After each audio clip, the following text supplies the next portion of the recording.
ఈ ఎండల తీవ్రతను దృష్టిలో ఉంచుకొని కలెక్టరేట్ ఉద్యోగస్తులు ఆధ్వర్యంలో నల్గొండ కలెక్టరేట్ ప్రాంగణంలో ఏర్పాటు చేసిన చలివేంద్రాన్ని జిల్లా కలెక్టర్ బి చంద్రశేఖర్ ప్రారంభించారు.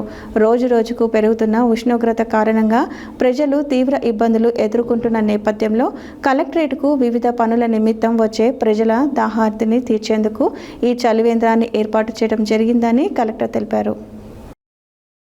ఎండల తీవ్రతను దృష్టిలో ఉంచుకొని కలెక్టరేట్ ఉద్యోగస్తులు ఆధ్వర్యంలో నల్గొండ కలెక్టరేట్ ప్రాంగణంలో ఏర్పాటు చేసిన చలివేంద్రాన్ని జిల్లా కలెక్టర్ బి చంద్రశేఖర్ ప్రారంభించారు. రోజు రోజుకు పెరుగుతున్న ఉష్ణోగ్రతల కారణంగా ప్రజలు తీవ్ర ఇబ్బందులు ఎదుర్కొంటున్న నేపథ్యంలో కలెక్టరేట్కు వివిధ పనుల నిమిత్తం వచ్చే ప్రజల దాహార్తిని తీర్చేందుకు ఈ చలివేంద్రాన్ని ఏర్పాటు చేయడం జరిగిందని కలెక్టర్ తెలిపారు. వేసవి కాలంలో ప్రజల ఆరోగ్య పరిరక్షణ ఎంతో ముఖ్యమని, అందుకే తాగునీటి సౌకర్యాలు సమృద్ధిగా అందుబాటులో ఉండేలా చర్యలు తీసుకుంటున్నామని చెప్పారు.